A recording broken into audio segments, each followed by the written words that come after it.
the jet in the Crew Motorfest. What's going on, boys? My name is Sid, and this is the Facts and Glitches series. The series in which I go into the game using not only my knowledge, but the knowledge of the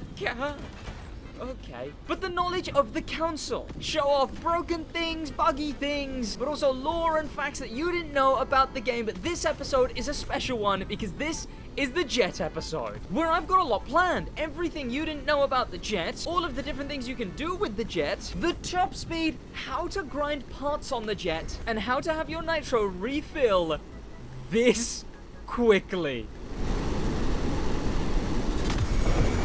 Hey bro, watch your jet. The crew added 2 different jets. Now these jets, you could say, are 1.4 million together, but that's just in the bundle at the moment. You want to make sure you get them in the bundle, as once this bundle leaves, they will be 1.4 mil each, meaning 2.8 mil overall. Now, of course, you could just buy the base one instead of the Red Bull one, because the base one actually provides you customization, including color customization and livery customization, where people have designed a bunch of different liveries based on many different things, as was to be expected. Watch your jet, bro. Watch your jet! The jets actually can use vanity items, but those vanity items are only these, the different regular colored smokes. Now, these are still vanity items that you have to buy. There is actually one you can buy in the shop at the moment, the orange smoke. Just basic smokes are the only vanity items that jets can equip. So then when you click L3 and deploy your smoke, it will actually be a colored smoke rather than just being the basic smoke. Damn it. And the smoke actually takes quite a while to dissipate in this game, which is quite nice. Not long enough to really write anything out, but long enough for it to be fun for photos and to mess around if your mates are also in game with you. And there you go, you can see it's just started dissipating as I've gotten to this bit now. However, those are the only bits of customization and vanity-wise you can do. Hey bro, watch your bro. Watch your bro, watch your bro. The jet is a brand new spec in the Crew Motorfest, and is by far the best air vehicle in the game for actually many reasons that you might not know about. So let's get on to that. Why does the jet feel so good, physics-wise and handling-wise, when compared to any other air vehicle? It's actually way simpler than you think. One, obviously, is just the sheer speed that it has. The pace and it being allowed to go fast means that this thing just feels more nimble. It feels more quick, but also air drift. The thing about the way other planes handle in this game, is they want you to prioritize moving around like this. And the game actually strongly punishes you if you use L1R1 or LBRB, as it's supposed to be essentially a last resort. You keep way more pace turning like this than you do like this. And it's why they have that weird plane assist thing. Once at speed with the jet, however, although you will lose some speed with air drifting, you may have already noticed that air drifting massively refills your nitrous gauge, like insanely quickly. So you're actually rewarded for using your air drift, but it doesn't stop there, because later in this video, after I've told you how to actually gain parts for the jet, I'm gonna show you how you can turn your nitrous gain into from what you just saw to this almost immediate NOS gain. Also, I must say, I've been preferring the camera angle that I normally don't like on planes. This camera angle, I've actually way over been preferring it compared to the regular camera angle. Even though I hate this, I hate this camera on planes normally. Jesus. Going 520 plus just over the water, knife flying. Hey bro, watch. Bro, what? Let's talk landing gear. For the landing gear to deploy, 2 things need to be true. You have to be below exactly 50 meters, and you have to be below exactly 300 kilometers an hour. Only when those things become true does landing gear deploy. You can be lower than 300 kilometers an hour but above 50 meters, and it will undeploy, and you can be below 50 meters but going more than 300 kilometers an hour, and again it won't deploy. Some people have been complaining about the landing gear and saying that they can't figure out how it works, that's how it works. Unless it's having to mandatorily deploy less than 50 meters in the air and less than 300 kilometers an hour is the only way it's going to deploy. Here's the conversions for Imperial users. Hey, bro, watch your jet. When fast faving, the jet does not have its own image at the moment. It's only got a regular plane image, even though the helicopter does have its own icon. Watch your jet, bro. The jet has a very nice touch. When flying over the water, it has the whooshing water physics that the water reacts to your jet flying around it. However, I would say one detail missing is anything really being affected by when you fly over just the ground. No wind effect or even things that aren't really bolted down. Even if you're flying at insane speeds, umbrellas are unaffected. But this might just be me nitpicking that things aren't affected on the ground when you're flying close to them with the jet while the water is affected. Especially being affected that strongly. Watch your jet! Now let's talk about the X button, or the square button if you're on PlayStation, as that does two really important things. One, it enters extreme mode, which just simply makes your jet turn and maneuver better. Here's spinning without holding X, here's spinning with holding X. Here's airdrift without, here's airdrift with. You can see that the angles are just deeper, the spinning is quicker. Okay, almost. And you can do certain different kinds of maneuvers way better while holding X. If you're struggling to make it round a turn, don't only use airdrift, which of course isn't punished in jets, but also hold X. One thing to remember though, is it will make it just a bit more annoying to handle. But X is also another really important button when braking, because braking in the jet is good enough. It just takes a while, and it really takes a while. However, if you're holding X at the same time as braking, it will initiate the panel flaps, which slams the brakes way harder than you can without holding X. This is just regular turning.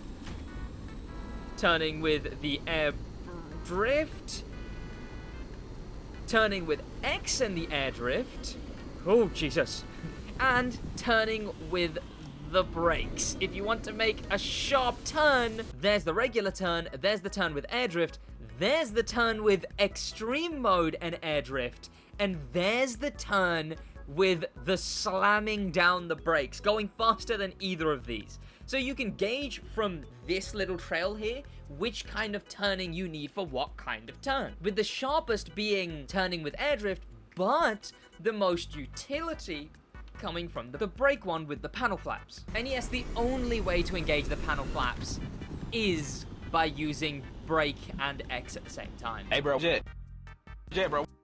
Nitrous is important in a few ways. One, a little detail, is that the air actually gets the heat effect around it when you nitrous. This is just, it's cool. To be fair, technically the air should always be like that behind the jet, but it's a nice detail that it does it when you nitrous at least. And also when you nitrous, the player, the actual player character, will do this animation, which is the putting up the hand and doing a big old, ooh, radical. Also though, when you're just in your regular camera view and you nitrous, it just looks like they're wagging their finger. So they should probably do something about that, because that looks really silly. Also, they really do it no matter how many times you nos. They will do it every single time.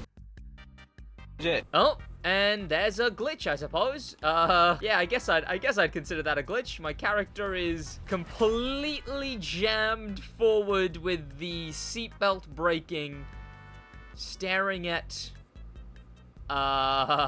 see, and I thought there wouldn't be that many glitches in this, but no, there actually has been. Oh, there we go.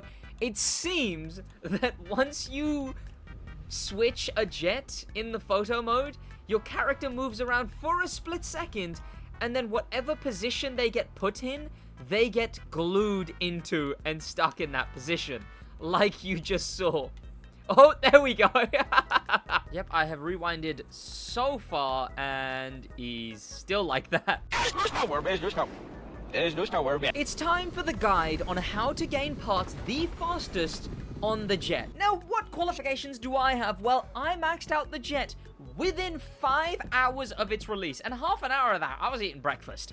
This stream, I got the jet, and I immediately got a full nitro chemist set out of the jet. And I'm talking fully maxed out nitro chemist set. Actually, maxing out the jet parts-wise only took me an hour and a quarter. And then the rest of that time. And then it was 2.5 hours till one part remaining. And then the next 2.5 hours was to get the final part, unfortunately. So this is my full guide on how I did that. First of all, what I did was I completed the custom mode jet events, just because it's nice to get that done while I'm doing this. So I did one custom mode event in the jet. Then immediately look for live rewards. There is a map for live rewards. I'll leave that link in the description. What you should do is use the map. The map is the greatest tool for live rewards, because as soon as you memorize all of the different positions that live rewards can spawn, that's all you do. You just use the map, look around in between races, in between custom mode races. You stop, you look, you try and find all the positions in which live rewards spawn. Okay, is it gonna be this one? Nope, give me the one up here. Nope, the one in the volcano. Nope, give me the one here. Nope, but it's as simple as just zooming in and out on the map to all of the locations that you've memorized. The ones that I have memorized are mostly just the ones around the edge of the map. There we go. You literally just zoom in, and yes, you don't even have to be close to live rewards for them to spawn. If you keep zooming in into all the locations, they will eventually spawn.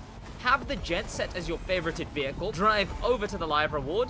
Remember to swap out of the vehicle that you're in, switch into the jet, and then collect the live reward, and then go do the next custom mode race. That being the one in Hawaii Scenic Tour, all of them in Ocean and Sky, and then the one in the Red Bull playlist. And in between each one, get a live reward. What you should remember is that live rewards spawn every 5 minutes. So what I do is once I collect the live reward, I go, Alexa, set a timer for 5 minutes. But once you've done that, and to be honest, that should max out your jet completely. You should only need like one more event after that to max your jet out. I'm talking 960 just from finishing the, 6 jet plane events there is in the game. And then the meta method. That is the final event on the Ocean and Sky playlist, the Skyline Ride event. But you don't want to do this normally. Let me show you. First of all, while you're here, you might as well put in the main stage modifier if you're watching this video during the week of the jet's release. Also, while grinding, you should use this technique, bearing in mind you can only use this next technique if you're already really rich in game. What are you doing right now? Is this helpful? Should I do it? Or can you teach me? So basically, because I am very rich in the game, the way I grind sets, I turn parts that have nothing to do with parts grinding into really efficient parts grinding parts. So even though I am not going to be using these parts the moment I get a gold, I still max it out as much as I can get on both parts grinding affixes, Lucky and Gold Finder, just to speed it up. Instead of my graph looking like this for parts grinding, instead it looks like this. Here we go, yeah. So you can see these 3 gold parts that I'm using aren't parts. Instead, they're completely random affixes. But completely random affixes, gold, let you get a way higher percentage of this. So I just use the affix to speed up my parts grinding thing. And yeah, essentially, I'm just giving myself a way quicker leg up. It's like getting a massive head start, basically. Another really important thing is rely on merging. Really rely on merging. Don't scrap anything blue or purple. Merge them upwards, because the thing about merging is, okay, how do I explain this? In the game, there is very subtle biases. You may have even noticed them and thought you were just being crazy or paranoid. But every now and then it can feel, when you've only got 2 parts left, or even 1, when you've only got 1 part left to get a certain affix, it just feels like the game doesn't give you that affix. It's incredibly annoying. You try over and over again, and you're always checking, oh, did I finally get the affix that I wanted on that 1 part, and it just doesn't come through. Merging, and the reason we know that it isn't just in your own head, is because merging so obviously circumvents that. Merging doesn't have that issue apply. It doesn't exist for merging. In fact, merge your gold parts as well. As wasteful as it can... Okay, this is another rich thing to do, I guess. But as wasteful as it can be, even merge the gold parts that you don't need at all. Duplicate gold parts or gold parts that are like live reward sniffer. And even though you might not get the right affix, still had a much better chance than if you were just trying to rely on parts drops from events and live rewards. Heavy rely on merging. But once you've done that, your parts should look like this. Now, obviously, it takes a while to get to that, but that's what they should look like. So, the importance of this event is because event difficulty is on 1, there is so many checkpoints you can skip, because event difficulty doesn't matter for grinding at all. It does not change the parts you receive, the quality of them. So, set event difficulty to 1 and skip the checkpoints as I'll show you here. Because the penalty that it gives you is so negligible. You get the first checkpoint, you get the second checkpoint, you can get this checkpoint, and immediately you can start skipping. You don't need this one. If I skip this next one, I try and go for this one, but if I miss it, I miss it. Same with this one, but then I skip all of these. All the way to there. Then I get this one. And skip another, because nitroing to the next one. And remember, air drift, also skip this one. Air drift gives you better performance. I tend to skip this one, but you can get it. Angle like that so that you can skip the one above and go straight below. Again, 2 seconds is nothing. You can skip this one, just get a better angle for this. Get this one, skip the next one. There we go. Get this one. And now what the event is going to do, after you get this one, is it's going to take you all the way out and then back in. We're not going out. You can skip all of these. 1, 2, 3. And then get this one. Second to last skip is that one. You get this one, and then beeline it for the finish. Even with plus 46 seconds, you complete the event in 1 minute 40. You can even skip some extra ones in there and get 1 minute 30 runs, and then immediately restart. What I've noticed is you can get about 2 runs done, and then go for a live reward. And then 2 runs, and then live reward. And then 2 runs, and then live reward. Here's another clean run.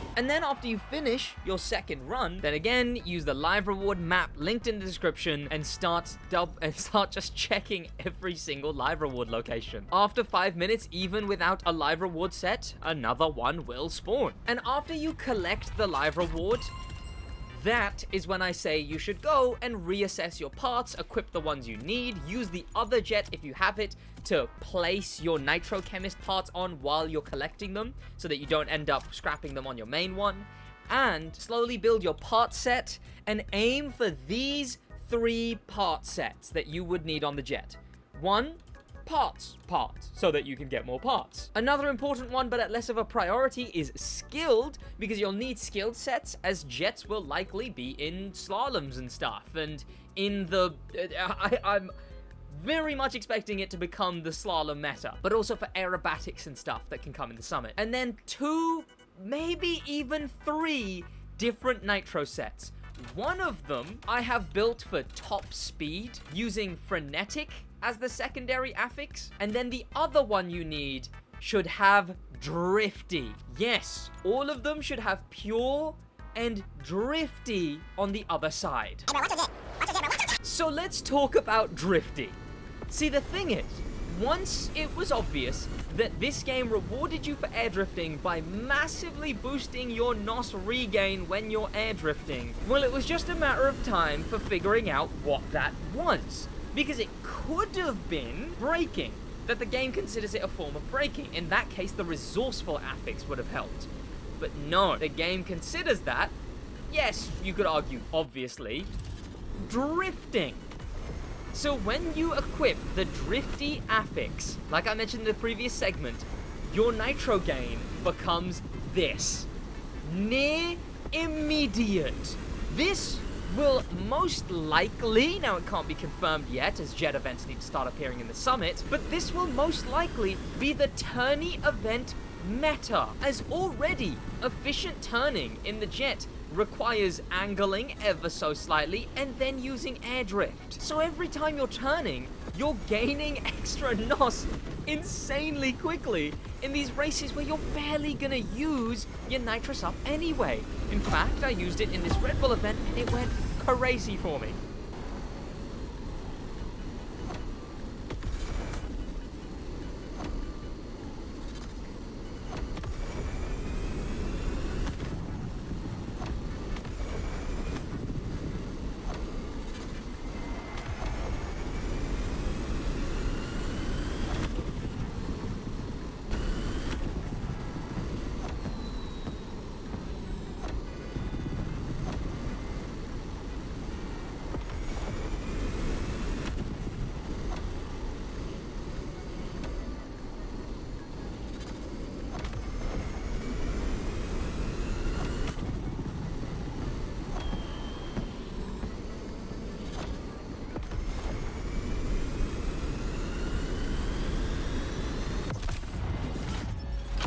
In fact, I'm still 40th in this event with a 204.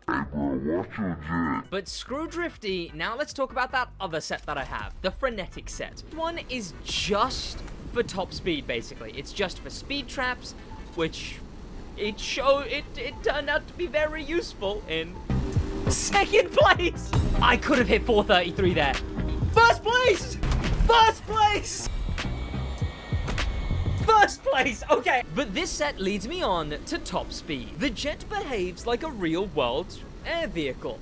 The top speed is higher the higher up you are due to air pressure. So when you're down here, you can see that I can hit speeds of about 520. And that's where I seem to top out. Damn it, I wish I could use both Drifty and Frenetic so I could have the power and the instant NOS charge. If I find an area where I can actually angle down a bit, you can see I can break 520, but only about 550. However, let's start making our way upwards. See, because once you get to, oh my god, I love how quickly this thing can, I love how quickly this thing can climb up. Whoa, whoa, whoa, whoa, whoa. Because once you get into the air, you'll immediately notice I'm now casually hitting well above nearly 600, past 600, and I've not even nitrous yet, and without even having to dive down, horizontal flying, my top speed is 718 kilometers. I just about couldn't hit it there. I just about couldn't, but I know I could if I wanted to. Because yes, if I angle down a bit and do the same thing, the top speed of this thing is 718 kilometers an hour, and it stops dead. It fully hard stops. That is 446 miles an hour. And it hard stops for a specific reason. That's the physical cap that this game engine can handle. The technology that this game runs on cannot physically allow for going faster than that. Oh god, she is rattling a little bit. Whoa, whoa, whoa, whoa! She begins to shake around when you're going at this speed. Even in the interior, it's really wobbling. Ooh, you can even see the heat effect from back here. And hit 710. And people thought the jet would barely do 500 kmh. If I tap the NOS a little bit, get my starting speed way higher, 650, and then dump my NOS. Ooh, still only 715 going horizontal. And that is every detail, guide, and bit of information you could need on the jet. Now, of course, this video is very immediate to get you that parts grinding guide, so it's safe to say there will be more glitches rather than facts for this jet showing up over the next little while. So stay tuned, subscribe. The next facts and glitches will be back to the regularly scheduled everything being broken in game. In fact, a little teaser, what if I said there was jiggle physics in the Crew Motorfest and they broke car top speeds? That's a teaser for the next episode of Facts and Glitches. So, I'll see you then in a bit.